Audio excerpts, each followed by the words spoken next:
Di kota kecil bernama Muchon, dua orang gadis remaja berada di gudang. Tiba-tiba terlihat cipratan merah segar. Terlihat satu gadis ambruk, cairan merah menggenang di sekitarnya.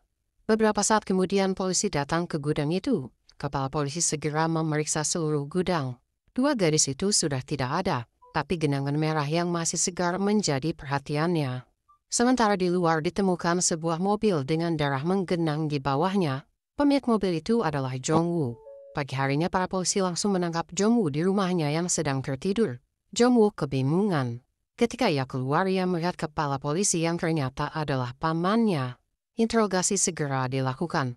Menurut pengakuan Jong-woo saat itu, di suatu siang sehabis ujian, ia berencana untuk makan malam bersama teman-temannya. Jong-woo mencoba menelpon pacarnya, Da-eun, tapi tak diangkat. Dari sana Jong-woo pergi ke gudang bersama temannya bernama Boyong.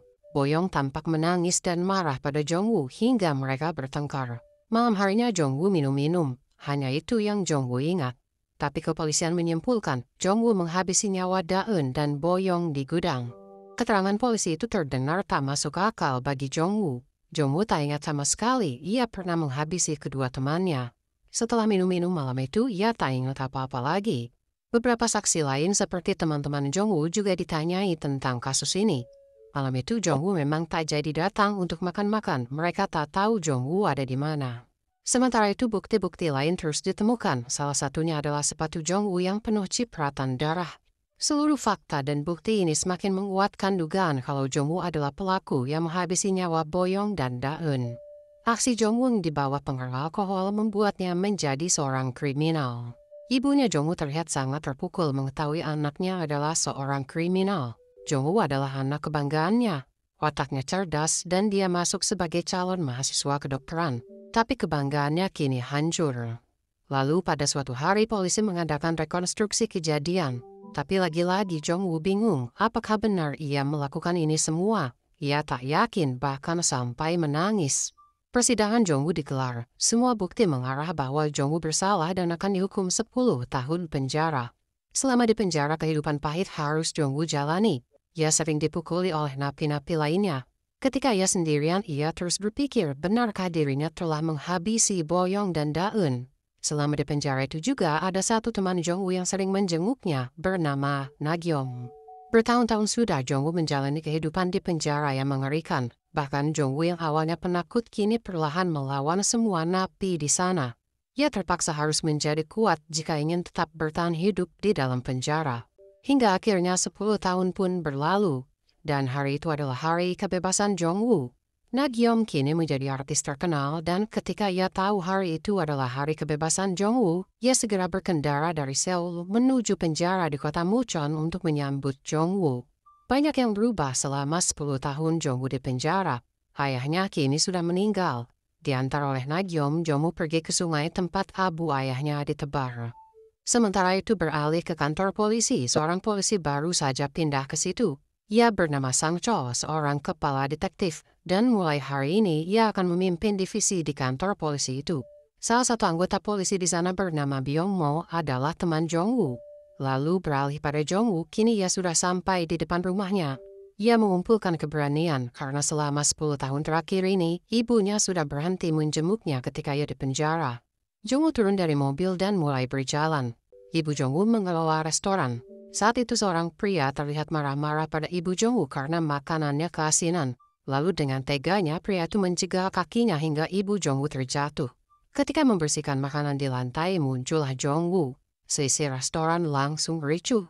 Ternyata si pria menjengkelkan tadi adalah ayah Boyong. Ia memperlakukan ibu Jong-woo dengan kasar selama ini untuk melampiaskan kemarahannya karena anaknya mati akibat perbuatan Jong-woo. Jong-woo langsung dibawa keluar oleh ibunya. Ibunya berkata, "Jangan pernah kau datang ke sini lagi. Sejak kau masuk penjara, kau sudah bukan anakku lagi." Perkataan ini sangat menyakitkan bagi Jong-woo. Seorang pelayan di sana bernama Ha-sol merasa khawatir pada ibu Jong-woo. Ia bertanya apakah itu benar anakmu yang baru keluar dari penjara, tapi ibu Jong-woo tak menjawabnya. Malam harinya Jong-woo berjalan sendirian. Tak disangka ia bertemu dengan teman sekelasnya dulu bernama Min-soo. Min-soo terlihat senang Jong-woo sudah bebas. Ia menelpon Byung Mo untuk janjian makan bersama merayakan kebebasan Jong-woo. Min-soo menceritakan kehidupan selama 10 tahun terakhir ini. Dia kini menjadi perawat di rumah sakit, sementara Byung-mo menjadi polisi. Malam itu, Jong-woo dan teman-temannya makan di restoran. Selesai makan, mereka pulang. Jong-woo menuju ke rumahnya lagi karena ingin bertemu dengan ibunya. Di sana ia menemukan ibunya belum tidur. Jong-woo berkata, "Mari kita pergi ke Seoul dan memulai hidup baru." Tapi ibunya menolak. Ibunya berkata, "Ayah Boyong masih menderita karena sampai hari ini jasad Boyong belum ditemukan. Jadi jangan pernah kembali lagi ke sini," pesannya pada Jong-woo. Jong-woo sudah tak bisa melakukan apa-apa lagi.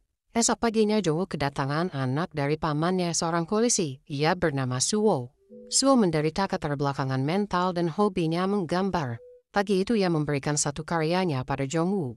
Jong-woo kaget ketika ia sadar yang Suwo gambar adalah gudang, tempat di mana Daeun dan Boyong dihabisi. Sementara itu di jalanan berhujan, sebuah mobil tertimpa sesuatu dari atas. Ternyata itu ibu Jong-woo jatuh dari ketinggian. Beberapa saat sebelum ibu Jong-woo jatuh, ia sedang berbelanja. Tapi tiba-tiba seorang pria berpakaian hitam mengikutinya. Ibu Jong-woo naik ke jembatan penyeberangan. Tak disangka ia jatuh dari jembatan itu menimpa sebuah mobil. Para polisi segera datang ke sana. Sang Chol menangani kasus ini dan mencoba mencari siapa pelakunya. Sementara itu si pria misterius tadi terlihat masuk ke sebuah ruangan. Ia membuka loker, terlihat foto Byung-mo dan ayahnya tertempel di situ. Beralih pada Jong-woo, ia ternyata pergi ke gudang setelah melihat gambar dari Suwo. Ia mencoba mengingat lagi apakah benar ia yang menghabisi 2 orang temannya dulu. Tapi ia masih tak mengingat apapun dan itu membuatnya marah. Kembali pada ibu Jong-woo, ia dibawa ke rumah sakit. Kebetulan Min Soo bekerja di rumah sakit itu dan kaget ternyata korban yang jatuh adalah ibu Jong-woo. Ia menelpon Jong-woo tapi teleponnya tak diangkat. Berita itu sampai ke orang sekitar rumah Jong-woo. Hasol dan Suwo ada di sana juga dan kini sedang mencari di mana Jong-woo berada untuk mengabarkan ibunya yang terjatuh. Di jalan Suwo berpikir mungkin Jong-woo ada di gudang yang ia gambar. Mereka pun mendatangi gudang itu. Benar saja Jong-woo ada di sana. Traumanya karena dituduh sebagai kriminal muncul kembali. Suwo mencoba menenangkannya. Ia lalu dikabari tentang kondisi ibunya. Hasol mengantarnya ke rumah sakit dengan motornya. Jong-woo segera mendatangi kamar ibunya yang sedang dirawat intensif. Menurut Min Soo, beberapa tulangnya patah dan ada retakan di belakang kepalanya. Kondisinya sedang koma, dan kita hanya bisa menunggunya sadar. Sementara itu di kantor polisi mereka memeriksa semua CCTV di jalanan sekitar TKP untuk melihat apa yang terjadi ketika ibu Jong-woo terjatuh. Terlihat di jalan seorang pria berpakaian hitam berlari panik tak lama setelah ibu Jong-woo jatuh. Byung-mo melihatnya dan kaget karena itu adalah ayahnya. Wajahnya memang tak terlihat, tapi dari cara berjalan dan postur tubuhnya ia tahu betul itu ayahnya. Byung-mo mencoba mengalihkan perhatian rekan-rekannya. Lalu ketika sepi ia mencoba menghapus file itu, tapi Sang Chol datang dan menghentikannya. Sang Chol bertanya, "Kenapa kau mau menghapus file ini?" Akhirnya Byung-mo menjawab, "Pria di CCTV itu adalah ayahku." Sementara itu ayah Byung-mo terlihat menaiki bis. Ia tak menyangka Jong-woo ada dalam bis itu. Ia terlihat ketakutan dan panik, lalu ia turun lagi padahal ia baru naik. Ia naik taksi menuju restoran ibu Jong-woo. Di sana sudah ada orang tua Boyong yang sering datang ke restoran tersebut. Sementara itu Hasol yang melayani mereka merasa aneh. Mereka sudah tahu kalau ibu Jong-woo kecelakaan, tapi mereka tampak tak khawatir dan tak peduli padanya. Tak lama kemudian datanglah Jong-woo ke sana. Jong-woo curiga pelakunya adalah ayah Boyong. Mungkin dia dendam pada Jong-woo dan melampiaskannya pada ibunya. Jong-woo bertanya pada ayah Boyong, "Ada di mana kau pagi ini?" Ayah Boyong tak mau menjawab. Ia langsung memarahi Jong-woo dan berkata, "Kecelakaan ibumu itu ulahmu sendiri. Kaulah yang seharusnya pantas mati." Ia bahkan memukul Jong-woo dengan botol minuman. Lalu tiba-tiba muncul polisi datang ke sana. Mereka datang untuk mencari ayah Byung-mo. Polisi berkata padanya, "Anda terekam di CCTV saat kejadian ibu Jong-woo jatuh." Jong-woo tak menyangka hal ini. Ia pikir ayah Boyong lah yang dendam padanya. Ayah Byung-mo langsung diinterogasi di kantor polisi. Sang Chol bertanya, "Jam 10.20 pagi saat ibu Jong-woo terjatuh, kau ada di mana?" Ia menjawab, ia pergi untuk bekerja. Ayah Byung-mo memang tak bisa dituduh sebagai pelakunya saat ini karena tak ada bukti. Ia masih sebagai saksi. Bisa saja ia hanya melihat kejadian ketika ibu Jong-woo terjatuh. Sementara itu Jong-woo malam itu berjalan kaki menuju rumah pamannya yang seorang kepala polisi. Kebetulan Sang Chol baru saja selesai menginterogasi dan datang juga ke situ. Mereka masuk ke dalam rumah, ternyata ada ayah Byung-mo di sana. Ayah Byung-mo berkata pada semua yang ada di situ, "Aku melihat ibu Jong-woo jatuh sendiri di jembatan itu." Jong-woo bertanya, "Kenapa kau tak segera menelpon ambulans jika benar kau melihat kejadian itu?" Tapi ayah Biomo tak mau menjawab lebih jauh lagi, ia segera pergi dari sana.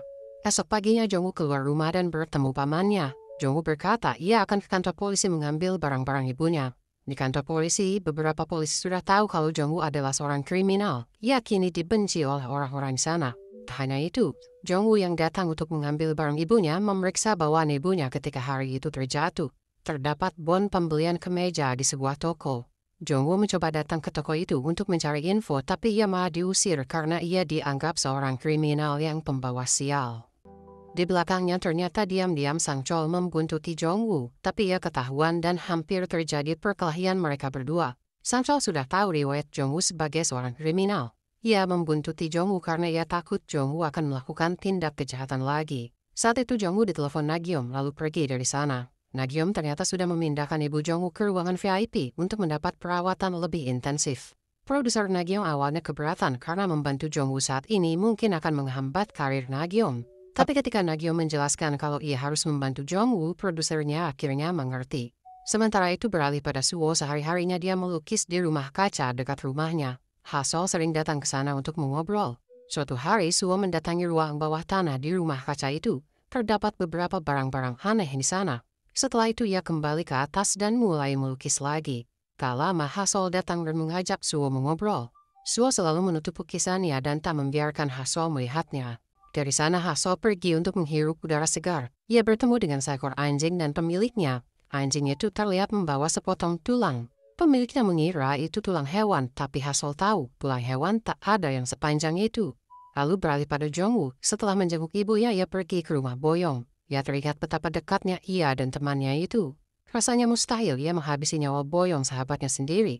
Di situ kebetulan ia melihat ayah Biomo di sana mengobrol dengan ibu Boyong. Tak lama kemudian ibu Boyong pergi dan ayah Biomo masuk ke dalam rumah. Ayah Biomo tiba-tiba marah. Kenapa kau mendorong ibu Jongwoo? Selama ini aku menutupi fakta itu dan berkata pada polisi kalau ibu Jongwoo jatuh sendiri, ujarnya. Ternyata pelakunya adalah ayah Boyong. Sementara itu Sang Chol mencoba menelusuri kasus jatuhnya ibu Jongwoo. Di sebuah minimarket dekat TKP ia meminta rekaman CCTV. Ia ingin melihat apakah ada orang lain yang mencurigakan. Di sana ia melihat seorang wanita, ternyata dia ibunya Boyong. Lalu terlihat di luar ibu Jongwoo lewat di luar minimarket. Lalu tiba-tiba ibu Boyong keluar juga dan menelpon seseorang. Sang Chol kini mulai mencurigai ibu Boyong. Sang Chol kembali memeriksa CCTV lain di sekitar minimarket itu. Terlihat ayah Boyong turun dari taksi dan berjalan mengikuti ibu Jongwoo. Sementara itu beralih pada Jongwoo, ia masih ada di sekitar rumah Boyong hingga larut malam. Ia melihat ayah Boyong membuang beberapa pakaian. Diam-diam ia membongkar apa yang ayah Boyong buang. Setelah itu ayah Boyong terlihat pergi menuju suatu tempat sambil membawa tas. Jongwoo mengikutinya. Di tempat sepi ayah Boyong mulai menggali. Ternyata di dalam tasnya adalah pakaian ketika ia mendorong ibu Jongwoo dan akan dimusnahkan untuk menghilangkan bukti. Jongwoo muncul dan ia mengerti ayah Boyong lah yang mendorong ibunya. Ayah Boyong mengamuk, berkata kalau ini semua adalah salahmu yang masih ada di kota ini. Seharusnya kau yang mati, teriaknya pada Jongwoo. Tapi tiba-tiba muncullah Sang Chol dan polisi lainnya segera mengamankan ayah Boyong. Ayah Boyong memang mendorong ibu Jongwoo, tapi Sang Chol berkata, semua penyebabnya adalah dirimu, ujarnya pada Jongwoo. Tampaknya semua orang di kota itu menyalahkan Jongwoo. Ia masih dianggap sebagai kriminal yang membawa kesialan. Lalu beralih pada Hasol, ia yang tadi siang menemukan tulang merasa tak tenang. Akhirnya malam itu ia membawa tulang itu ke kantor polisi. Biomo menemuinya dan mengambil tulang itu untuk diperiksa tim forensik. Kebetulan ada Jongwoo juga di sana, karena baru saja ia ikut bersama dengan ayah Boyong yang tertangkap. Jongwoo lalu bertanya pada Hasol, di mana kau menemukan tulang itu? Sementara itu ayah Boyong kini diinterogasi oleh Sang Chol. Sang Chol memang benci pada Jongwoo, tapi sebagai detektif ia harus profesional dan mencoba mengorek informasi dari tersangka. Ayah Boyong ditanyai, apa benar kau yang mendorong ibu Jongwoo? Awalnya ia mengelak dan tak mau mengaku. Sang Chol mulai melakukan pendekatan lain. Ia mengajaknya minum dan mengobrol ringan. Obrolan mulai terbuka. Ayah Boyong mulai menceritakan Boyong di masa lalu dan betapa bencinya ia pada Jongwoo. Hingga akhirnya ia bercerita. Pagi itu ia melihat ibu Jongwoo mampir ke toko pakaian pria. Pastilah ia membeli baju untuk Jongwoo. Aku jadi marah. Bisa-bisanya ia bahagia membelikan anaknya baju baru, sementara anakku telah dihabisinya. Aku mengejar hingga ke atas jembatan lalu melempar belanjaan ibu Jongwoo. Kemudian aku mendorongnya. Aku tak sengaja, aku tak mengira ia akan terjatuh. Kembali pada Jongwoo yang tadi diberitahu di mana tulang itu berasal, kini ia mendatangi lokasi tersebut. Hasol ikut bersamanya. Hasol menemukan tulang itu di sebuah got. Jongwoo menyusuri pipa-pipa got di sana. Ia turun ke sebuah saluran air. Di bawah ia menemukan tulang-tulang lain. Dan yang membuat Jongwoo kaget adalah sebuah seragam terkoyak dengan nemtek bertuliskan Boyong. Jongwoo langsung menangis. Ternyata selama ini jasad Boyong ada di dalam saluran air ini. Ia menangis membuat Hasol di atas sana penasaran apa yang terjadi. Ia memfoto keadaan di bawah dan melihat nemtek Boyong. Ia segera menelpon polisi. Tak lama Sang Chol sampai di sana dan turun juga ke bawah. Sang Chol mengira Jongwoo datang ke situ untuk menghilangkan bukti kejahatan yang ia lakukan 10 tahun lalu. Jongwoo pun dihajar oleh Sang Chol. Para polisi akhirnya datang ke sana. Jongwoo dan Sang Chol naik ke atas. Ibu Boyong juga datang ke sana. Ia menangis histeris. 10 tahun lebih jasad anaknya hilang, kini ia menemukannya di saluran air yang terbengkalai. Sang Chol sebenarnya polisi baru, ia baru pindah ke kota itu dan tak ikut menangani kasus Jongwoo 10 tahun lalu. Tapi ia ikut merasa benci pada Jongwoo. Ia kini menyeret Jongwoo ke gudang. Sang Chol ingin Jongwoo mengingat lagi kejahatan yang ia lakukan. Tapi Jongwoo tetap berkata, "Aku tak ingat apapun, aku bukan pelakunya." Itu membuat Sang Chol semakin kesal. Dari sana Jongwoo dibawa ke kantor polisi untuk memberikan keterangan. Lalu muncullah seorang polisi yang dulu menginterogasi Jongwoo 10 tahun lalu bernama Detektif Kim. Ia langsung kesal melihat Jongwoo dan bertanya di mana jasad satu korban lagi, Daun, berada. Jongwoo tak menjawab apapun karena ia sendiri tak tahu. Sementara itu kabar ditemukannya jasad Boyong juga sampai pada Nagyom. Ia segera pergi menemui Jongwoo. Lalu siang itu Jongwoo pergi naik taksi.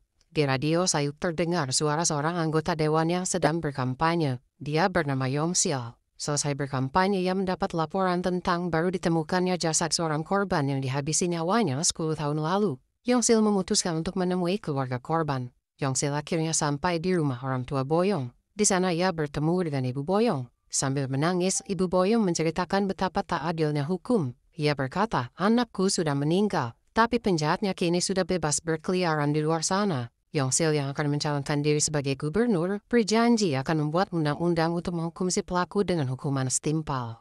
Sementara itu di tempat lain, Hasol datang ke rumah kaca untuk memberitahu Suo tentang ditemukannya jasad Boyong. Suo mendengar kabar itu lalu tiba-tiba ia mengamuk. Gejala epilepsinya kambuh. Hasol masuk ke dalam dan melihat Suo sudah tergeletak di lantai. Ia segera memanggil ambulans. Ketika ia perlahan sadar, Suo berkata pada Hasol, "Bukan Jongwoo pelakunya." Suo segera dibawa ke rumah sakit. Di sana Suo berkata lagi, "Tolong bawa lukisanku, tapi jangan beritahu siapapun tentang lukisanku itu." Lalu tak lama datanglah dokter.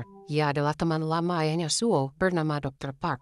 Sementara itu ayah Suo mendapat kabar kalau anaknya sedang dirawat. Tapi ia juga diberitahu kalau di rumah kaca Suo menggambar sesuatu yang aneh. Ayah Suo segera menuju ke sana. Sampai di sana ia segera melihat lukisan aneh Suo. Lukisan itu menggambarkan seorang gadis berlumuran darah di sebuah gudang.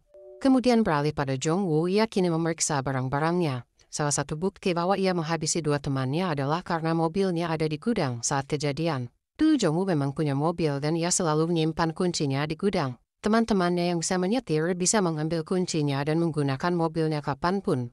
Lalu di hari kejadian, Jongwoo ingat ia sempat melihat meteran bensin sudah hampir kosong. Artinya jika malam harinya si pelaku menggunakan mobil Jongwoo, si pelaku harus mengisi bensin dulu. Jongwoo langsung pergi ke pom bensin. Dulu cuma ada satu-satunya di kota itu. Jongwoo bertanya, apakah dulu di hari kejadian ada orang lain yang mengisi bensin menggunakan mobilnya? Tapi si pemilik pom bensin malah mengusirnya. Ia tak mau berurusan dengan seorang kriminal. Lalu tak lama muncullah Nagyom. Ia melihat Jongwoo masih saja berusaha mengungkap kasusnya 10 tahun lalu. Nagyom membujuknya, "Mari kita lupakan masa lalu. Ajak ibumu dan kita pindah ke Seoul bersamaku." Tapi Jongwoo menolaknya. Ia harus mengungkap tuntas kasus ini dan membuktikan dirinya bukanlah pelakunya. Nagyom merasa kasihan pada Jongwoo. Sebenarnya dulu sejak SMA dia menyukai Jongwoo. Bahkan ketika dia mengobrol dengan seorang produser film, Nagyom pernah ditanya, apakah dia punya cinta pertama? Nagyom menjawab, "Ada satu orang yang kusukai. Aku tak peduli sekalipun ia penjahat dan karirku akan hancur karenanya. Dia adalah cinta pertamaku." Tapi setelah melihat Jongwoo yang terus berusaha mengungkap kasus itu dan Nagyom tak bisa melakukan apapun, ia merasa dicampakkan. Sementara itu beralih pada Dr. Park. Hari itu ia mendapat pesan dari nomor tak dikenal. Isi pesannya, "Kau menghabisi nyawaku 10 tahun lalu." Pesan itu langsung membuatnya panik dan bingung. Bahkan ketika malamnya ia mengobrol dengan ayah Suo, ia terlihat tidak fokus. Selesai mengobrol, Dr. Park pulang. Tak disangka ternyata dia adalah suami dari Yongsil. Kemudian beralih pada Sang Chol, ia baru saja pulang dari makan malam bersama Byung-mo dan rekan-rekannya yang lain. Ketika ke kantor polisi, mereka mendapat info kalau hasil forensik tulang yang dibawa Hasol waktu itu sudah keluar. Hasil forensik menyatakan jasad itu memang jasad Boyong. Namun anehnya di saluran air tempat jasad Boyong ditemukan, seluruh pakaian seragamnya lengkap, tapi celana dalamnya hilang. Itu artinya ada kemungkinan terjadi kekerasan ruda paksa pada Boyong. Kemudian setelah itu Boyong dihabisi nyawanya. Sementara itu beralih pada Sang Chol dan Jong-woo malam itu secara bersamaan mereka menelusuri lagi alur kejadian jam-jam terakhir pembunuh itu terjadi. Menurut catatan kepolisian, jam 11 malam Jong-woo menghabisi Boyong di dalam gudang, lalu membawanya dengan mobil ke saluran air di desa lain. Perlu waktu 20 menit untuk sampai ke sana. Dari mobil ia menyeret jasad Boyong menuju saluran air perlu waktu 10 menit. Itu artinya jam 11.30 malam ia baru selesai. Dan posisinya masih ada di saluran air. Tapi di catatan kepolisian, Da-eun dihabisi di gudang pukul 11.30. Mustahil Jong-woo ada di gudang di jam tersebut. Hal yang paling mungkin adalah Da-eun dihabisi oleh orang lain. Jadi ada dua pelaku masing-masing menghabisi Boyong dan Da-eun di waktu yang berdekatan. Kini Jong-woo datang ke gudang untuk menelusuri kebenaran itu. Tak lama muncullah Sang Chol yang juga baru selesai menelusuri catatan polisi, dan mereka punya kesimpulan sama. Pelakunya lebih dari satu orang. Tapi hal itu tidak menghapus nama Jong-woo dari daftar pelaku. Mungkin saja salah satu pelakunya adalah Jong-woo. Sementara itu di rumahnya Hasol masih kepikiran kasus Jong-woo dan juga lukisan Suwo. Di lukisannya terlihat seorang wanita berdarah dengan latar sebuah gudang. Jangan-jangan Suwo adalah saksi ketika Boyong dan Da-eun dihabisi. Ia segera mendatangi gudang juga untuk memastikan. Kebetulan ia bertemu dengan Jong-woo dan Sang Chol. Hasol berkata Suwo adalah saksi ketika kejahatan di gudang ini terjadi. Apa yang ia lihat saat itu ada di lukisannya. Dari sana Jong-woo menemui ibunya yang masih koma. Ia tertidur hingga pagi. Nagyom datang ke sana. Sikap Jong-woo masih seperti biasa, hanya menganggap Nagyom teman biasa. Nagyom merasa sedih, tapi akhirnya ia memutuskan untuk tetap mendukung Jong-woo. Sementara itu Hasol terlihat akan pergi ke suatu tempat. Ternyata siang itu ia menemui Dr. Park untuk menanyakan kondisi Suwo. Dr. Park sudah memindahkan Suwo ke rumah sakit lain ke spesialis penyakit epilepsi agar Suwo bisa dirawat dengan lebih intensif. Setelah mengobrol, Hasol kembali pulang. Tapi di jalan tak sengaja ia melihat Suwo di dalam taksi. Bukankah ia harusnya masih dirawat dan baru pindah ke rumah sakit? Tapi Suwo ini tampak berbeda. Ia tampak normal. Setelah turun dari taksi, ia masuk ke rumahnya. Sementara itu di kantor polisi, ayah Suwo yang bernama Gutak melihat rekaman ketika interogasi ayah Boyong. Terlihat ia diinterogasi sambil ditawari minuman hingga mabuk. Ia berkata interogasi ini tidak sah karena kesaksian di bawah pengaruh alkohol bisa tidak akurat. Dengan alasan itu akhirnya ayah Boyong dibebaskan. Setelah bebas ayah Boyong baru dikabari bahwa jasad anaknya ditemukan di saluran air. Dendamnya pada Jong-woo kembali membara. Ia langsung menelpon temannya dan berencana untuk menghabisi Jong-woo. Ayah Boyong dan kedua temannya bertemu di restoran biasa. Mereka ternyata menghubungi orang yang punya senapan. Ia akan menghabisi Jong-woo dengan senapan itu. Beralih pada Yongsil, malam itu ia makan malam di sebuah restoran. Tak lama suaminya, Dr. Park, datang juga ke sana. Ketika mengobrol, Yongsil melihat suaminya sering melamun. Dr. Park beralasan penyebabnya karena ia sedang menangani Suwo. Belakangan ini epilepsinya sering kambuh. Dr. Park kemudian pergi ke toilet. Tapi tak lama ponselnya berbunyi. Yongsil membuka ponsel suaminya dan kaget membaca pesan yang baru muncul. Tertulis, kau menghabisi nyawaku 10 tahun lalu. Dari ekspresi kagetnya, sepertinya Yongsil juga tahu apa maksud dari pesan itu. Beralih pada Hasol lagi, malam itu ia masih penasaran apa benar ia melihat Suwo yang sedang naik taksi tadi siang. Ia memutuskan untuk pergi ke rumah Suwo. Ketika akan masuk, Gutak muncul. Hasol menceritakan apa yang ia lihat tadi siang, sepertinya ia melihat Suwo naik taksi. Gutak dan Hasol masuk ke rumah dan memeriksa ke dalam. Ternyata benar Suwo ada di sana. Beralih pada ayah Boyong, ditemani oleh ayah Min-su, ia telah membawa senapan dan sudah ada di depan rumah Jong-woo. Ia sudah bertekad untuk menghabisi Jong-woo malam ini. Ia masuk diam-diam ke rumah Jong-woo ketika Jong-woo masih belum pulang. Beberapa waktu kemudian, Jong-woo baru saja sampai di rumahnya. Ia merasa ada sesuatu yang janggal. Ketika ia masuk, ia melihat bayangan di dapurnya. Jong-woo tidak terkejut. Dengan tenang ia berkata, "Kenapa Anda ada di sini? Bukankah Anda di penjara?" Ayah Boyong mendekatinya dan berkata, "Jika kau yang habisi nyawa 2 orang saja bisa keluar dari penjara, aku yang hanya mendorong pasti bisa keluar juga." Jongwoo sudah muak dengan tuduhan itu lalu berkata, bukan aku yang menghabisi anakmu. Flashback ketika Jongwoo masih SMA, saat itu Boyong adalah anak yang sering dibantu teman-temannya. Kehidupan ekonominya pas-pasan. Di rumah ia juga sering dipukuli oleh ayahnya yang suka mabuk. Kembali ke masa sekarang, ayah Boyong masih mengarahkan senapan pada Jongwoo. Aku bukan pelakunya, ucap Jongwoo. Tiba-tiba terdengar tembakan. Sang Chol segera berlari ke rumah Jongwoo. Sayangnya ayah Boyong berhasil kabur lewat jalan belakang. Malam itu Sang Chol memutuskan untuk menginap di rumah Jongwoo untuk mencegah terjadi sesuatu lagi. Pagi harinya Sang Chol bertanya, kenapa kau tak pindah saja? Setiap hari kau diancam dan dibenci semua orang di kota ini. Aku tak akan pergi sebelum mengetahui pelaku sebenarnya, jawab Jongwoo. Sang Chol berkata, jika ingin mengungkap kasus ini, bisa dimulai dari barang-barang pribadi korban yang mungkin bisa jadi petunjuk.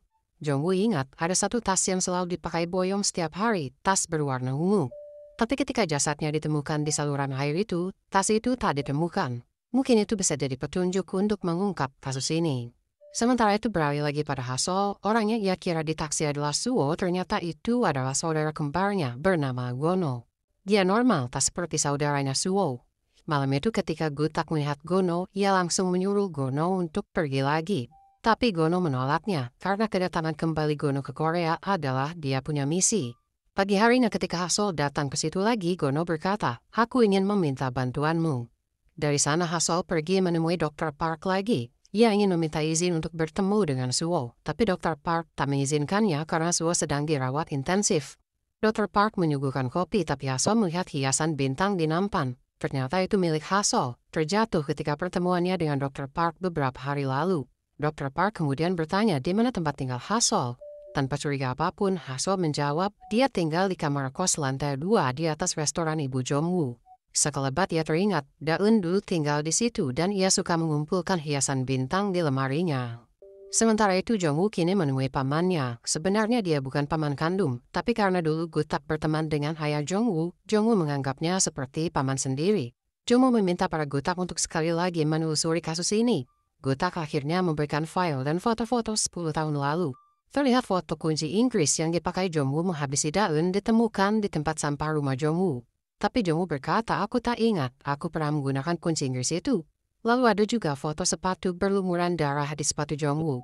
Jongwoo berkata, sepatu itu hadiah ibuku, tapi ukurannya terlalu kecil jadi tak pernah kupakai. Lalu malam harinya di rumah kaca terlihat Gono mencari sesuatu di sudut ruangan. Ia kemudian memasukkannya ke koper kemudian pergi. Ternyata ia pergi ke rumah Jongwoo. Tak lama Jongwoo muncul. Ia baru tahu kalau Gono sudah kembali dari Amerika dan memeluknya. Tapi ekspresi Gono menyiratkan kesedihan sekaligus ketakutan. Jongwoo mengajaknya masuk ke rumah. Gono tiba-tiba berkata, maafkan aku harusnya datang lebih cepat, ucapnya sambil menangis. Jongwoo bingung apa yang Gono maksud. Gono memperlihatkan isi kopernya. Ketika dibuka, sebuah tas berwarna ungu milik Boyong. Jadi, kau yang menghabisi Boyong? Tanya Jongwoo dengan nada tinggi. Dulu Suwo dan Gono sering dibully anak sekolah lain karena kondisi Suwo. Suatu hari Jongwoo lewat di situ dan melihat kejadian itu. Ia tak pandai berkelahi, tapi ia langsung menghajar para pembuli itu untuk menyelamatkan Suwo. Gono juga memberanikan diri dan membantu saudaranya. Dari situlah hubungan mereka menjadi akrab. Tapi kini hubungan mereka tak lagi sama. Gono meminta maaf karena selama ini ia menutupi fakta pelaku sebenarnya yang telah menghabisi Boyong. Di dalam tas Boyong ada buku dan ponselnya. Ponsel itu adalah bukti penting yang bisa mengungkap apa yang terjadi di hari kejadian. Sementara itu Gutak sudah tahu Gono pergi menemui Jongwoo. Ia meminta dua temannya menghentikan Gono sebelum terlambat. Jongwoo kini ada di gudang dan mengambil charger lama mencoba menyalakan lagi ponsel Boyong. Akhirnya ponsel itu menyala dan ia memeriksa isi di dalamnya. Tapi dua teman Gutak ternyata sudah sampai di rumah Jongwoo. Mereka mencoba merebut tas yang dibawa Gono. Gono bersembunyi di dalam kamar dan menyembunyikan sebuah buku di antara buku lainnya. Jongwoo mendengar ribut-ribut di dalam rumahnya. Ketika ia masuk, ia dihajar dari belakang hingga pingsan. Mereka membawa Gono dan tas Boyong dan pergi dari sana. Di pinggir jalan, Sang Chol yang sedang berada di mobil ditelepon Jongwoo. Ia mendengar Jongwoo mengerang kesakitan. Ia segera datang ke sana. Jongwoo segera dibawa dengan ambulans. Sang Chol kemudian masuk ke rumahnya dan memeriksa keadaan. Ia juga masuk ke dalam gudang perkakas di samping rumah. Ia melihat ada charger lama yang terpasang. Artinya mungkin ada ponsel lama di ruangan itu. Sang Chol mencarinya tapi tak menemukannya. Ia duduk hingga pagi. Tak sengaja ia melihat ke atas ada papan yang terbuka. Ia memeriksa ke dalamnya. Ponsel itu akhirnya ditemukan. Ia memeriksa file-file di dalamnya. Ada satu video yang Sang Chol tonton. Di dalamnya terekam ketika Boyong, Minsu, Byungmo, dan Gono sedang mengobrol tentang impian mereka masing-masing. Minsu ingin menjadi perawat, Byungmo ingin jadi polisi, sedangkan Boyong ingin menikah dan pindah ke kota lain. Pagi itu Jongwoo ternyata sudah kembali ke rumahnya setelah baru tadi malam ia dihajar hingga pingsan. Ia melihat Sang Chol di kamarnya dan menemukan ponsel Boyong. Lalu di kamar itu Jongwoo melihat ada buku terselip milik Boyong yang Gono sembunyikan tadi malam. Di dalam buku itu terselip celana dalam Boyong. Hasil forensik waktu itu mengatakan semua pakaian Boyong lengkap, hanya celana dalam yang hilang. Kini Jongwoo dan Sang Chol harus menemukan sesuatu atas semua bukti temuan ini. Jongwoo menelpon Byungmo dan Minsu, melapor kalau tadi malam dirinya diserang oleh seseorang. Mereka datang ke rumah Jongwoo. Di sana Byungmo dan Minsu menyarankan, sebaiknya Jongwoo pergi saja dari kota ini dan pindah ke Seoul, karena banyak orang yang membenci Jongwoo. Jadi penyerangan seperti ini bisa terjadi kapan saja. Setelah itu mereka pergi. Tak lama muncullah Sang Chol, mengambil sampel air liur mereka dan air liur Jongwoo. Ternyata Sang Chol akan memeriksa DNA mereka dengan DNA yang ada di celana dalam Boyong. Sementara itu Jongwoo kini mendatangi rumah Gono. Kebetulan di sana ada Hasol juga yang ingin bertemu Gono. Di dalam rumah mereka tak bisa menemukannya, tapi mereka mendengar teriakan di sebuah kamar. Ternyata Gono disekap oleh Gutak karena mencoba mengungkap kebenaran tentang kematian Boyong. Di hadapan Jongwoo, Gono akhirnya menceritakan kejadian 10 tahun lalu, kejadian yang sebenarnya. Beralih pada Gutak, ia tak ingin kebenaran tentang kematian Boyong terungkap. Ia meminta Byungmo untuk mengikuti kemana Sang Chol pergi. Siang itu Sang Chol pergi ke lab forensik nasional, membawa sampel liur dari Jongwoo, Byungmo, dan Minsu. Byungmo mengikutinya dari belakang. Malam harinya hasil DNA sudah keluar. Ternyata DNA Minsu dan Byungmo ada di celana dalamnya Boyong. Sang Chol segera pulang. Di jalan ia tahu dirinya diikuti, tapi ia percaya dirinya tak akan bisa ditangkap. Tapi di belakang Byungmo berbelok. Lalu tiba-tiba Sang Chol ditabrak dari samping. Kembali pada Jongwoo setelah mendengar cerita Gono, ia menuju rumah sakit. Gono ternyata bercerita saat itu di gudang Minsu dan Byungmo mempaksa Boyong. Jongwoo langsung membawa Minsu ke parkiran dan berniat menghabisinya dengan palu. Minsu akhirnya bercerita, saat itu di gudang Boyong terlihat sedang kesal membaca pesan di ponselnya, mungkin sedang bertengkar dengan orang tuanya. Kekesalannya ia lampiaskan pada kami. Boyong bilang, kami hanya pelayan Jongwoo. Dan sebenarnya Byungmo menyukai Boyong tapi Boyong menolaknya. Kami bertiga jadi bertengkar, lalu kami lepas kendali. Kembali ke masa sekarang. Di parkiran itu untungnya 2 polisi datang tepat waktu dan melerai mereka berdua. Ternyata 2 polisi tadi mendapat perintah dari Sang Chol. Sang Chol yang tadi ditabrak untungnya masih selamat dan menghajar Byungmo karena mencoba menghalangi penyelidikan. Sementara itu di kepolisian hasil tes DNA yang diambil Sang Chol bocor dan Gutak mengetahuinya. Hasilnya di celana dalam Boyong terdapat DNA Minsu dan Byungmo, tapi untungnya tidak ada DNA Gono di situ. Di ruangannya, Gutak mengobrol dengan detektif Kim. Prioritas Gutak kini adalah untuk menyelamatkan anaknya, Gono. Di bukti video tadi, Gono terlihat pergi untuk mengambil minuman dan tidak kembali ke gudang. Itu artinya dia tidak bersalah. Gutak lega anaknya bisa terhindar dari tuduhan. Kemudian beralih pada Gono. Semalaman hingga pagi, ia ketakutan dan merasa bersalah. Ia bahkan salah mengira seorang siswi di restoran adalah Boyong, membuat isi restoran jadi takut dan mengusirnya. Untungnya Jongwoo berhasil menemukannya dan mencoba menenangkan Gono. Gono berkata, selama 10 tahun rasa bersalah ini terus menghantuiku. Jika aku membeberkan kebenarannya, apakah aku akan bisa hidup tenang? Gono akhirnya berkata, aku akan menyerahkan diri ke polisi dan menceritakan semua yang terjadi di gudang itu. Ia bersama Jongwoo akhirnya mendatangi Sang Chol dan berkata kalau Gono akan menyerahkan dirinya. Detektif Kim langsung menelpon Gutak dan berkata, anakmu tiba-tiba ingin menyerahkan diri. Jelas Gutak tak ingin anaknya dipenjara. Ia menelpon 2 temannya untuk menghalangi jalannya interogasi. Ayah Minsu dan ayah Byungmo kemudian datang ke kantor polisi dan berteriak-teriak meminta anak mereka dibebaskan. Sang Chol terpaksa harus menenangkan mereka dan meninggalkan Gono. Tapi ketika keadaan tenang, Gono sudah diambil oleh detektif Kim, dipindahkan ke ruangan lain. Lalu muncullah Gutak. Gono berkata pada ayahnya, aku tak bisa lagi hidup seperti ini, setiap hari dihantui perasaan bersalah. Gutak berkata, kau tahu? Jika kau menyerahkan diri, saudaramu Suo bisa ikut terseret kasus ini. Dia sekarang dirawat. Apa kau mau menghancurkan hidupnya? Gono melihat keadaan Suo. Gono kini jadi bimbang. Perkataan ayahnya ada benarnya. Suo bisa jadi terseret kasus ini juga karena ia juga tahu sesuatu. Akhirnya Gono kembali ke ruang interogasi. Sang Chol memulai lagi interogasinya. Sang Chol berkata, ceritakan apa yang terjadi di gudang malam itu. Gono bercerita, ketika itu aku pergi untuk mengambil minuman lalu kembali ke gudang, sudah tak ada siapa-siapa. Sang Chol tahu cerita Gono ini bohong. Gono memang mengarang cerita itu demi agar Suo tidak terseret kasus ini juga. Sementara itu di rumah orang tua Boyong, tak disangka Nagyom datang ke sana. Nagyom berkata, "Aku ingin bercerita sesuatu yang selama ini disembunyikan." Kembali pada Gono, ia keluar dari kantor polisi, tapi dikejar Jongwoo. Jongwoo bertanya, "Kenapa kau berbohong? Bukankah kau ingin menyerahkan diri?" Tapi Gono menepis Jongwoo dan kabur. Jongwoo mengejarnya, ia tak melihat mobil melintas dan tertabrak. Sementara itu Gutak sedang dalam perjalanan pulang. Ia mendapat telepon dari Gono berkata, "Aku ada di gudang." Gutak terpaksa harus mampir dulu ke sana dan melihat apa yang Gono coba lakukan kali ini. Ia membuka pintu gudang melihat ke atas. Gono menggantung. Ternyata ia menghabisi nyawanya sendiri. Beralih pada Nagyom, ia bercerita di hadapan orang tuanya Boyong bahwa sebenarnya Boyong dipersasa oleh Byungmo dan Minsu. Buktinya sudah ada di kepolisian. Mendengar fakta itu, ayah Boyong mengamuk dan langsung pergi ke rumah ayah Minsu. Di sana ia memecahkan kaca jendela dan langsung mengamuk meminta penjelasan. Ayah Minsu dan ayah Byungmo memohon maaf atas tindakan anak-anaknya itu. Sementara itu di gudang, para polisi dan ambulans sudah datang mengevakuasi Gono yang sudah meninggal. Gutak datang ke rumahnya menuju kamar Gono. Di sana ada surat dari Gono sebelum ia meninggal. Di situ tertulis, yang membuat Boyong meninggal adalah Byungmo dan Minsu.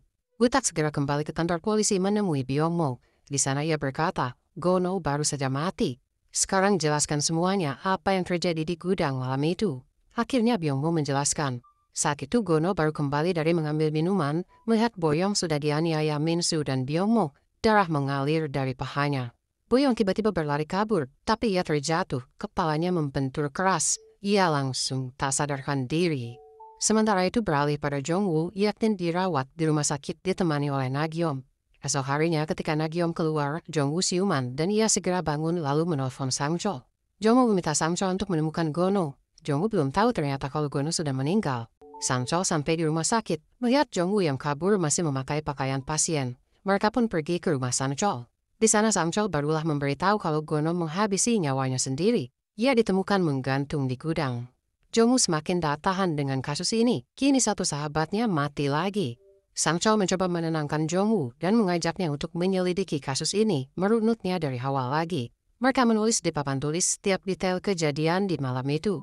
Sementara itu Gutak terlihat menemui Minsu. Di tempat sepi, Gutak memarahi Minsu karena gara-gara Minsu yang tak mau menceritakan kejadian sebenarnya pada polisi, kini Gono mati. Gutak berkata, "Jika tak mau kau dan keluargamu menderita, kau harus menyerahkan diri ke polisi." Lalu bilang, kejadian malam itu semuanya karena disuruh Byungmo.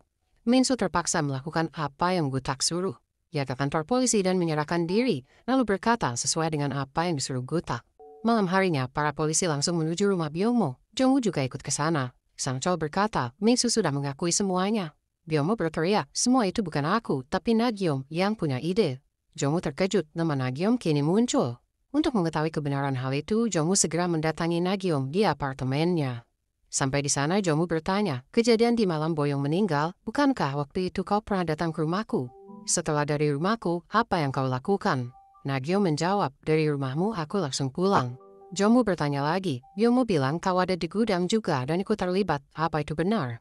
Nagyom terlihat menyembunyikan sesuatu, lalu berkata, "Yang kau dengar itu adalah fitnah Byungmo."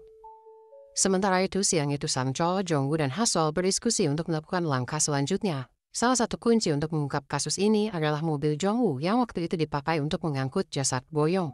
Mobil itu kini entah di mana. Hasol menyarankan, "Kita cari di bengkel mobil bekas atau rongsokan di sekitar kota ini." Sementara itu di ruangannya, Gutak tahu kalau Jongwoo sedang mencari mobilnya yang dulu. Jika mobil itu ditemukan, akan jadi masalah karena akan mengungkap fakta sebenarnya. Ia memerintahkan detektif Kim untuk menemukan mobil itu sebelum Jongwoo. Malamnya Sang Chol mendatangi salah satu bengkel. Sang Chol sudah menelepon si pemilik bengkel, dan menurut pemiliknya, ada dokumen tentang mobil yang dibuang 10 tahun lalu. Tapi ketika Sang Chol ke sana, pemilik bengkel sedang pergi. Ternyata pemilik bengkel itu sudah lebih dulu dihubungi oleh Gutak. Dokumen itu kini diserahkan pada Gutak. Tapi mobil itu ternyata belum dihancurkan dan masih ada di suatu tempat entah di mana. Beralih pada Jongwoo, setelah Sang Chol gagal mendapatkan dokumen itu, ia mencoba mencari di rumahnya, siapa tahu ada petunjuk. Ia membongkar dokumen-dokumen lama. Di satu laci ia menemukan sebuah nota penyewaan kontainer yang terjadi 10 tahun lalu. Jongwoo berpikir, biasanya orang menyewa kontainer untuk menyimpan benda yang besar. Ia tak membuang waktu, ia segera mendatangi lokasi kontainer itu berada. Sementara itu di rumahnya, Gutak kedatangan Ayah Minsu. Ayah Minsu berkata, beberapa hari lalu Minsu tiba-tiba menyerahkan diri. Pasti itu dipaksa olehmu, ujar Ayah Minsu pada Gutak. Kau masih ingat cerita sebenarnya dari kejadian itu kan? Tanyanya pada Gutak lagi. Waktu itu ketika Byongmo dan yang lainnya bersiap untuk memindahkan jasad Boyong, Gono diam-diam mengambil ponsel dan celana dalam Boyong, lalu menelpon ayahnya. Ayahnya yang sedang minum bersama Ayah Minsu dan Ayah Byongmo segera datang ke gudang itu. Para orang tua segera menyuruh anak-anak untuk pergi. Gutak akhirnya berkata, kita harus segera menyingkirkan jasad Boyong. Jasad Boyong dimasukkan ke bagasi mobil Jongwoo yang terparkir di situ. Tapi tiba-tiba Gutak mendapat telepon dari kantor polisi, harus segera datang ke sana. Maka Ayah Minsu dan Ayah Byongmo lah yang membereskan jasad Boyong. Sementara itu beralih pada Jongwoo, akhirnya ia datang ke lokasi kontainer tersebut. Ketika dibuka, mobil Jongwoo yang dulu masih tersimpan di dalamnya. Terlihat bagian depannya penyok akibat tabrakan. Detektif Kim datang ke sana juga, tapi ia kalah cepat. Sang Chol sengaja menghalanginya agar Jongwoo bisa mendapatkan mobilnya lebih dulu. Tak hanya itu, Sang Chol juga ternyata sudah menghubungi tim forensik agar bisa segera mengidentifikasi sidik jari siapa saja yang ada di mobil itu. Temuan tak terduga di mobil itu adalah adanya 2 sekop dan bekas tabrakan di depan mobil. Gutak diberitahu bahwa Jongwoo berhasil mendapatkan mobilnya dan proses oleh tim forensik sedang dilakukan. Sementara itu Jongwoo kini tahu kalau mobilnya tabrakan ketika membawa jasad Boyong. Jongwoo kini mencari saksi yang melihat tabrakan itu untuk membuktikan dirinya bukanlah pelakunya. Beberapa orang mendatangi Jongwoo dan berkata, aku melihat tabrakan itu di malam 10 tahun lalu, tapi ternyata mereka hanya berbohong. Hingga akhirnya ada satu orang yang berkata, ia adalah saksi yang melihat kejadian tabrakan 10 tahun lalu. Detektif Kim ternyata juga sudah tahu tentang saksi itu dan mendatanginya. Saksi itu adalah seorang pria. Ia berkata, saat itu hujan deras, jadi aku tak bisa melihat wajah siapa yang ada di dalam mobil. Tapi aku ingat, yang ada di mobil itu adalah 2 orang bertubuh besar, jadi jelas yang di dalam mobil bukanlah Jongwoo. Sementara itu Gutak mendatangi Ayah Byongmo. Ia memberitahu kalau Jongwoo berhasil mendapatkan mobilnya dan ada 2 sekop di mobil itu. Jika ada sidik jarimu di sekop itu, ini bisa berbahaya. Tapi Ayah Byongmo berkata, kau tak tahu apa yang terjadi. Ternyata ketika itu Ayah Minsu dan Ayah Byongmo menyetir di tengah deras hujan, mencari tempat membuang jasad Boyong. Mereka memutuskan membuangnya di saluran air sebuah sekolah terbengkalai. Ketika mereka membuka bagasi, tak disangka Boyong masih hidup. Tiba-tiba Ayah Minsu menghantam Boyong dengan sekop yang ada di bagasi mobil hingga ia meninggal. Ayah Minsu beralasan, jika ia hidup, kita yang akan habis. Gutak baru tahu hal ini karena ia tak ikut ke sana. Kini ia berkata pada Ayah Byongmo, kau harus mengatakan yang sebenarnya pada Ayah Boyong agar kau dan Byongmo bisa lepas dari tuduhan. Akhirnya ia mendatangi Ayah Boyong di rumahnya. Ayah Byongmo memberikan gelang milik Boyong. Ternyata waktu di mobil, ia menemukan gelang itu di dalam mobil. Ayah Boyong teringat, gelang itu adalah hadiah ulang tahun Boyong. Ia sering memukuli Boyong, dan ketika diberikan gelang, Boyong tersenyum di depannya untuk pertama kalinya. Ayah Byongmo kemudian menceritakan yang sebenarnya, bahwa saat itu Boyong masih hidup, tapi Ayah Minsu menghantamnya berkali-kali dengan skop. Amarah Ayah Boyong memuncak, selama ini ia mengira pelakunya adalah Jongwoo, tapi ternyata bukan. Ia mengambil senapan lalu pergi mencari Ayah Minsu. Sementara itu beralih pada Suo, ia masih dirawat di rumah sakit dan dikunjungi oleh Dr. Park. Suo terlihat tak suka padanya. Dr. Park pun pergi. Ketika tak ada siapapun, Suo tiba-tiba menggambar di balik mejanya. Ternyata selama beberapa hari ini ia terus menggambar. Dr. Park ternyata kembali masuk lagi dan bertanya, kau menggambar apa? Suo tiba-tiba berkata, kau menghabisi nyawa Daun. Aku ada di sana malam itu. Ternyata Suo menggambar kunci Inggris dan menggambar polisi, menunjukkan kalau Dr. Park melakukan kejahatan. Dr. Park panik, lalu segera memberitahu istrinya Yongsil. Ternyata malam itu 10 tahun lalu, Dr. Park dan Daun bermesraan di gudang. Daun membuang cincin kawin Dr. Park, membuat Dr. Park marah. Tak lama Daun ditelepon neneknya menyuruhnya pulang. Dr. Park memarahi Daun, tapi Daun melawan, berkata kalau Dr. Park hanyalah pria tua menjengkelkan. Mengetahui kabar itu, Yongsil mendatangi Nagyom. Mereka berdua ternyata sudah kenal lama, karena mereka punya rahasia yang selama ini mereka simpan. Ternyata malam itu ketika jasad Boyong baru saja dibawa untuk dibuang, Nagyom datang ke gudang untuk membersihkan darahnya. Tapi di luar ia mendengar suara mobil. Nagyom bersembunyi. lalu melihat Dr. Park dan Daun masuk ke gudang bermesraan. Namun tak lama mereka bertengkar dan Dr. Park lepas kendali. Ia menghajar Daun dengan kunci Inggris. Dr. Park langsung kabur. Nagio mengambil kunci Inggris itu lalu membawanya ke depan pintu gerbang Dr. Park. Dr. Park panik ketika senjata yang ia pakai untuk menghabisi Daun muncul di depan rumahnya. Kembali pada Ayah Boyong, ia kini mendatangi Ayah Minsu. Ia langsung menodongkan senapan padanya sambil berkata, "Padahal Boyong masih hidup, kenapa kau malah menghabisinya?" Ayah Minsu mencoba mengelak, tapi semua fakta sudah terungkap. Jongwoo datang ke sana mencoba menenangkan Ayah Boyong. Ayah Boyong meminta maaf selama ini menuduh Jongwoo. Lalu tiba-tiba ia melepaskan tembakan. Ayah Minsu langsung ambruk, lalu tak lama ia meninggal. Gutak dan Sang Chol yang ada di kantor polisi langsung mendapat kabar itu dan menuju ke lokasi. Mereka datang ke sana, Ayah Minsu sudah tak bernyawa. Sekilas Gutak melirik keluar jendela, Ayah Byung-mo mengintip di sana. Ternyata ini adalah rencana Gutak. Gutak langsung memerintahkan untuk mencari Ayah Boyong. Ternyata dia bersembunyi di rumah Gutak. Tak butuh waktu lama para polisi berhasil menemukannya. Ayah Boyong menelpon Gutak. Ia ingin hanya Gutak yang masuk ke dalam rumah. Gutak memenuhi permintaannya. Di dalam, Ayah Boyong berkata, "Kau pasti ikut terlibat juga ketika anakku dihabisi oleh Ayah Minsu." Gutak mencoba menenangkannya, berkata, kalau selama ini dialah yang membayar uang sekolah Boyong dan kebutuhan sehari-harinya. Ayah Boyong memang hampir tak pernah peduli pada anaknya. Itu membuat Ayah Boyong menangis, perlahan melepaskan senapannya. Gutak akhirnya bisa menenangkan Ayah Boyong lalu menangkapnya tanpa perlawanan. Ayah Boyong segera diinterogasi oleh Sang Chol. Ia berkata, "Aku menembak Ayah Minsu untuk membalas dendam atas kematian putriku. Malam itu, beberapa jam sebelum kejadian, aku, Ayah Minsu dan Ayah Byung-mo dan Gutak sedang minum. Tapi aku pulang duluan, tinggal mereka bertiga di restoran. Jadi ketika ada kejadian di gudang, mereka bertiga pasti saling tahu." Setelah menginterogasi Ayah Boyong, giliran Ayah Byung-mo diinterogasi. Ia bercerita, "Saat itu aku dan Ayah Minsu membuang jasad Boyong ke saluran air.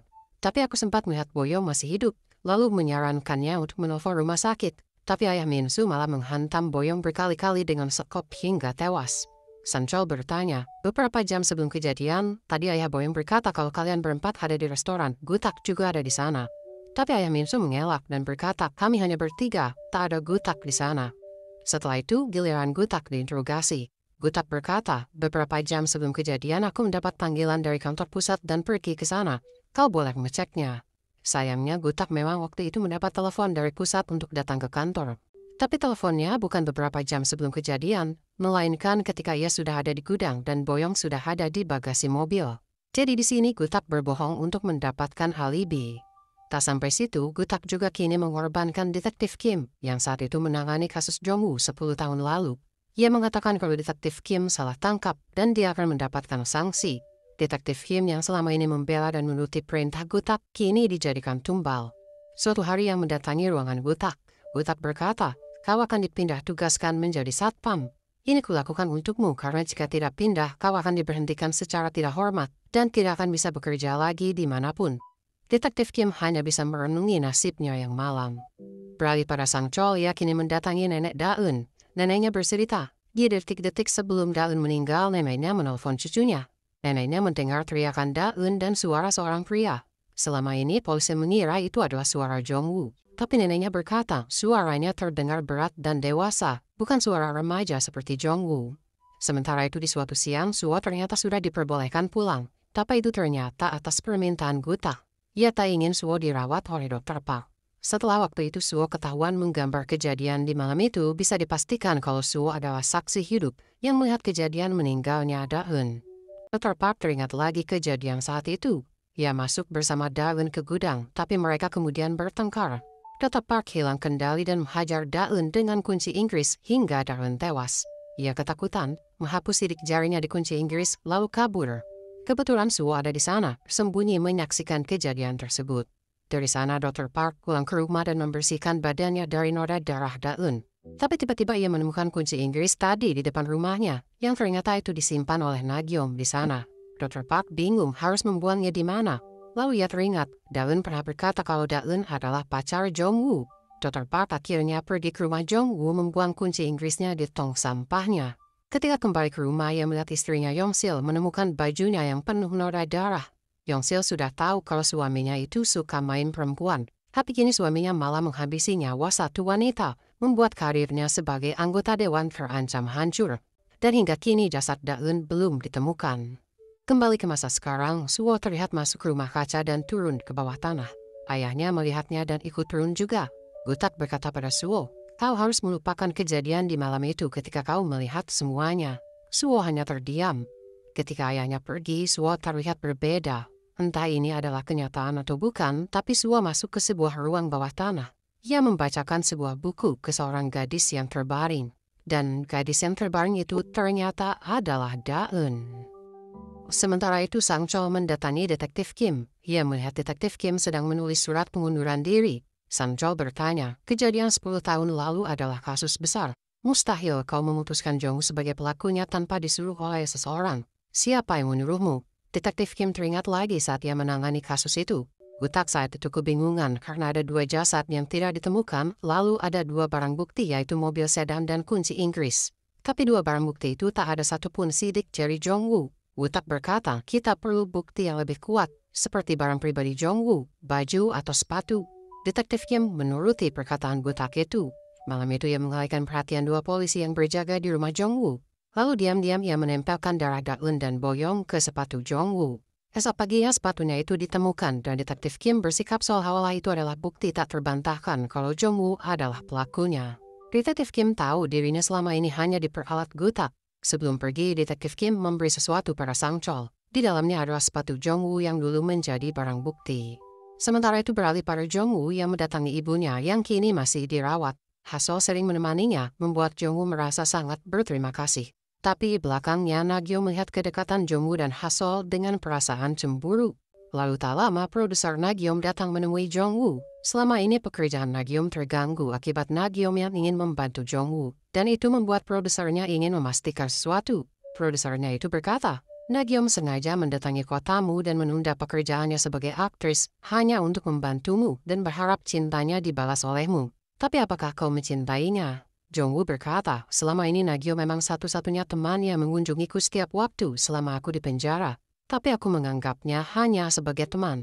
Jawaban Jong-woo ini produser itu beritahukan pada Nagyom.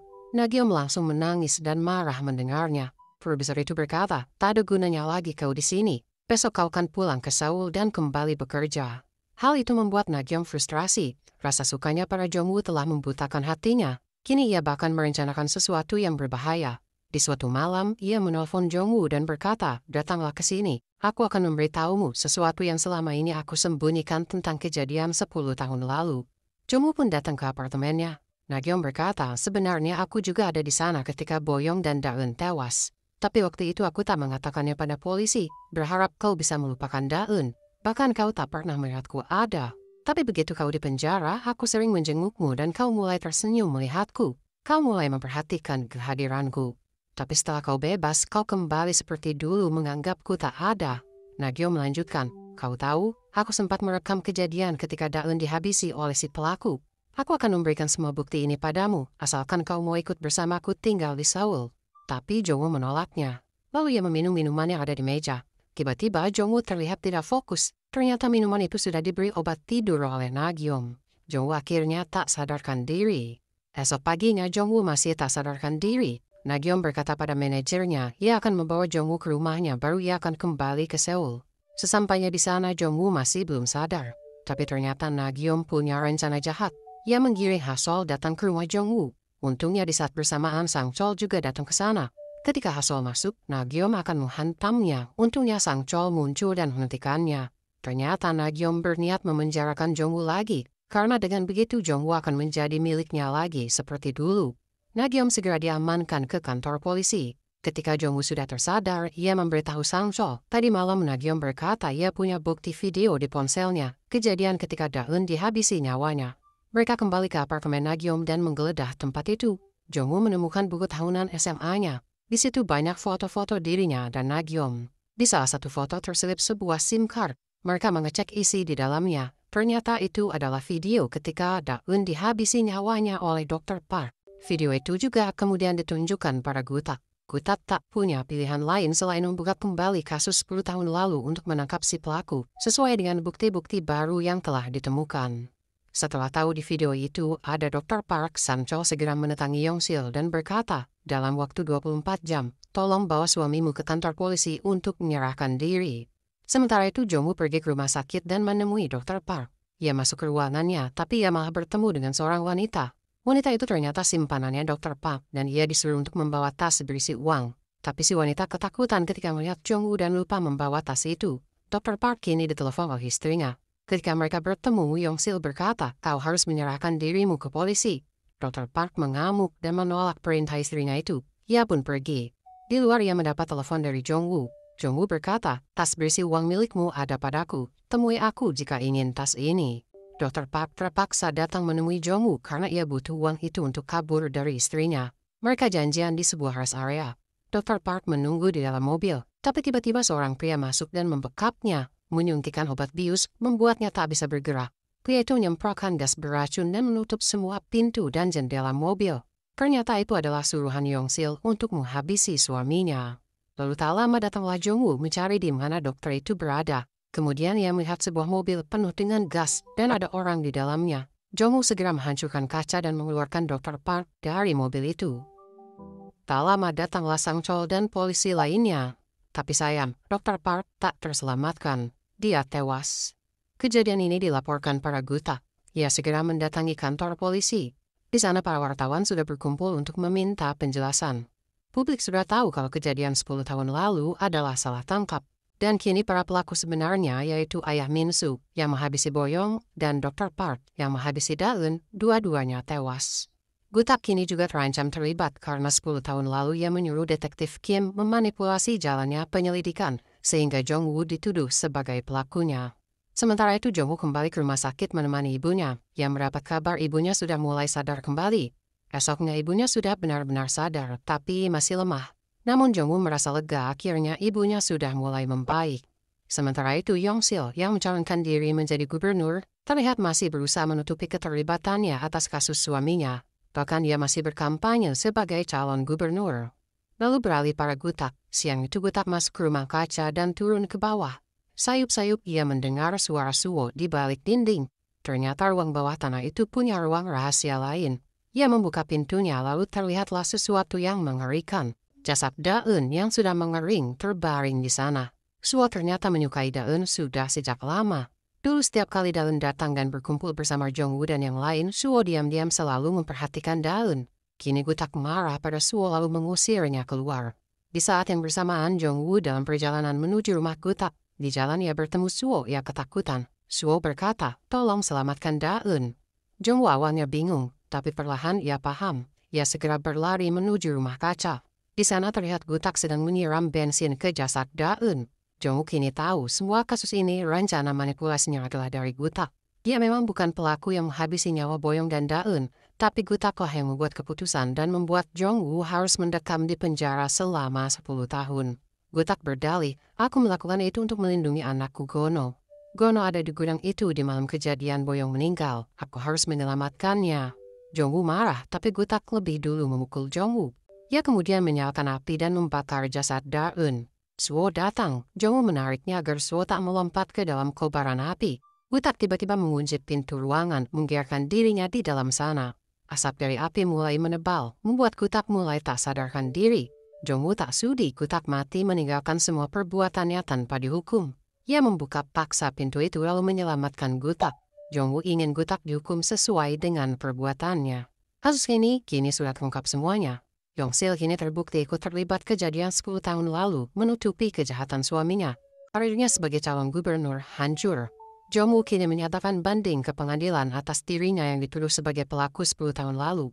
Persidangan digelar dan kini berkat bukti dan saksi baru, hakim memutuskan Jong-woo tidak bersalah. Keputusan itu memang terlambat, tapi keputusan itu juga kini membuat nama Jong-woo bersih. Dia bukanlah pelakunya. Sementara itu kini gutak di penjara atas perbuatannya. Jong-woo kini mulai menjalani kehidupannya kembali. Ia mulai berkuliah dan kampusnya adalah kampus di mana Ha-sol berkuliah juga. Jong-woo dan ibunya sudah pindah ke Seoul dan mereka membuka usaha restoran baru. Suwo tinggal bersama mereka. Dan film pun selesai.